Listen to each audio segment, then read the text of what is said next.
Welcome to SportsZone. I'm your host, John Phillips. I'm joined by Christian Bersuch, and somehow again, Elias Freeman has gotten into the studio to talk Olympics. We know how they love it. I mean, the Olympics are over. We've been talking about them for, it feels like, the entire semester. How'd you guys feel about the Olympics as a whole? I thought they were awesome. I mean, they always are. The Winter and the Summer Olympics, I think that they really contrast each other really well. Like, this might be so base to say, but I think it would be kind of lame watching the same one without the other in between every 2 years. Like, there are a lot of people who will say I'm wrong and that only the Summer Olympics are cool, but those people are objectively wrong. Hey. Like, the Winter Olympics are awesome. Like, I think it's crazy to say the Summer Olympics are the better Olympics. I think that's a crazy take. That's an opinion a lot of people on Twitter and the internet are saying right now. I know we're on the but Winter it's Olympics crazy. blog, but I agree. I think the Summer Olympics are better. Sue me. I know. Bad take. Bad take. I know. Since I hate the Winter Olympics so much, I'm gonna let you guys talk about who you love for America. You know, what medalists impress you the most for the United States at the Olympics? My favorite gold medal, it has to be that overtime winner from Megan Keller. Like, come on. I will say, with the hockey, I am sad that it was 3v3 overtime. What are we doing? You deserve a real overtime. This is the Olympics. Absolutely. 20 minutes of 3v3 then a shootout? What kind of rule is that? So was a little bit disappointed in that, but that game was just incredible. I mean, Hillary Knight. Free bird. Hillary Knight coming in with like 2 minutes left to play. Captain America scoring the go-ahead goal. Like, gives me chills just thinking about it. So that was my favorite gold medal. That's fair, Christian. What gold medalist did you love the most? Michaela Schifrin. I mean, after the 2022 collapse, the 2024 injury, I mean, I can sit here and act like she was some underdog. She's the best in the world. Everyone knew she was the favorite going in. But like I said, she's coming off of an injury, coming off of the last Winter Olympics where she didn't win a single medal. There was some valid doubt, room for, is the same collapse going to happen again?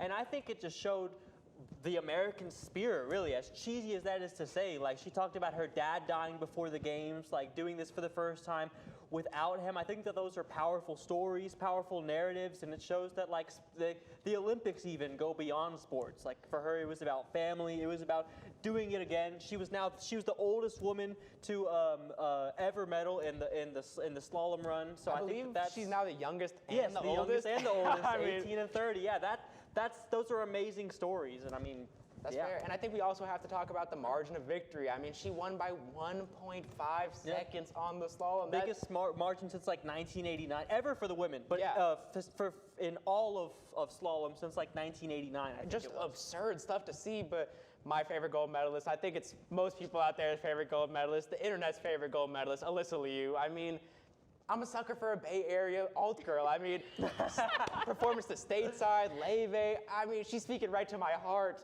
So, I mean, those performances, I was moved by her performances genuinely. The Leve performance, the short program was insane. I love that. I absolutely agree, but can we stop asking her about anime? Like, she's out here doing amazing things we've ever seen, and they're like, so what's your favorite anime? Like, okay, yeah, they want to tap into the internet, but yeah, we got to give her some real questions because of how dominant she was. I mean, this is a gold medalist for a reason. So, yeah, but I mean, America as a whole had a pretty good Olympics. You know, we finished sole possession of second place, 12 gold medals. After a little bit, it looked like we might get third place early on into the Olympics, but we got that second place. How are you guys feeling about that performance? I will say, I'm going to get on my soapbox for a second. Of those 12 gold medals, 8 of them were won by women, and 63.6% of the total medals won by the U.S. were won by women. So I think we got to talk about it for a second. I mean, come on. You have people laughing in the face of women's sports right now. I think you got to look at the Olympics, and for the 6th time in a row, women got more medals than the men, and I think you got to acknowledge it and talk about how prominent women's sports is right now, especially when women's hockey is one of the biggest growing sports in the world right now.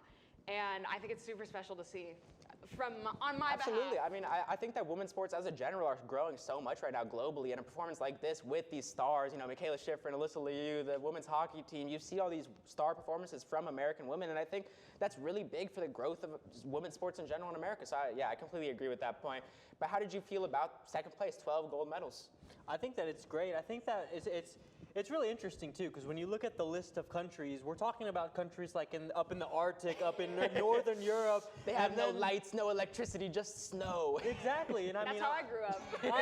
yeah, well, that's what I was about to say. We can't act like there aren't places like that in our own country, but still, I think it's awesome to think that we come from this country where half of our states, it's a miracle if we get snow, and we have so many people competing in the Winter Olympics. Like you said, so many Bay Area. They're definitely not getting mounds of snow in San Francisco. So I think it's awesome to see like there's interest in these sports, even in places where it's not like naturally occurring, if that's the right way to put it. I think the United States just are the best country at sports in the world. I mean, I don't think anyone else compares. No matter what the sport is, Summer Olympics, Winter Olympics, anything outside the Olympics, we just win a lot. And let's talk about it. Particularly the women, though. Like, let's be real. Like we talk about the NBA, which that's changing the subject. But when it comes to the men, the American dominance, like in basketball, which has always been our sport, it seems to be waning. But you look at the women's side, soccer, basketball, hockey. Now we are just clearly like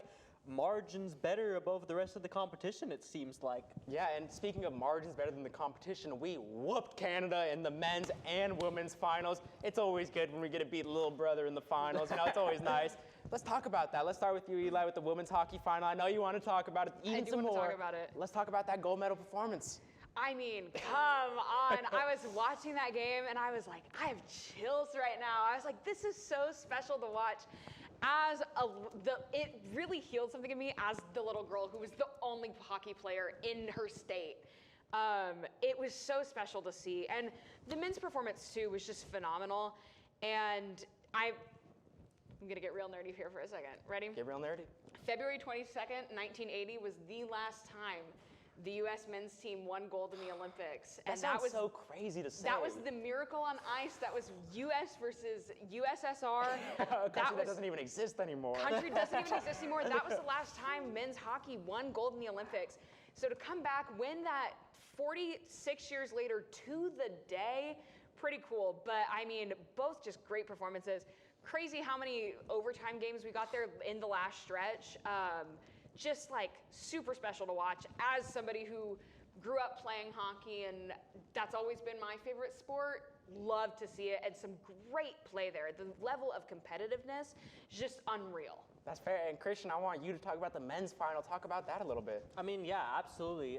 The men's, I mean, there was a lot of expectations coming in. Like, I don't know. Maybe I'm based, but I personally don't think that everyone was expecting us to come out on top that game. Like, it was like, I heard people on Twitter saying, "Oh, well, at least like the women will for sure win the gold, but like the men should just be happy to have made it here." Yeah. And I feel like that's like a consensus that a lot of people had. Like the men should just be happy to have done this well. Like I kept hearing that, and we kept winning games. You know what I mean? Like I think that it shows the growth for hockey. And just to play devil's advocate, I mean, Elias talked about being the only person playing hockey interstate. I'm one of the people who has never, like outside of the Olympics a few days ago, I had never cared about hockey ever. Like hockey is just not a sport I grew up watching, grew up being interested in, but seeing like the American spirit, the teamwork, the hype when we won, like it meant something. It shows you that these sports, like they really do mean something. The Olympics in general, it takes the sport and it raises it a level, and it makes you care about it if you didn't before. That's fair, and you've talked a lot about it meaning more than just the sports. You know, and in this Olympics, it's meant a lot more than that. And I think for the men's hockey team, it definitely did because they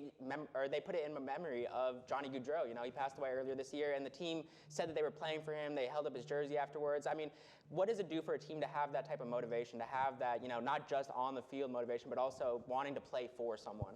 I mean, yeah, like when you're playing for somebody, it means everything. It takes it just, like we talked about how this is bigger than sports already because you're playing for your country, but now you're not only playing for your country, but for the remembrance. Like obviously the Olympics will always be remembered on a global stage, but when you're in part of one of these communities, like the sports communities, like everyone knows everyone when you get to that level, and to be able to honor an all-time great in our country's history of hockey, I mean, that's something special.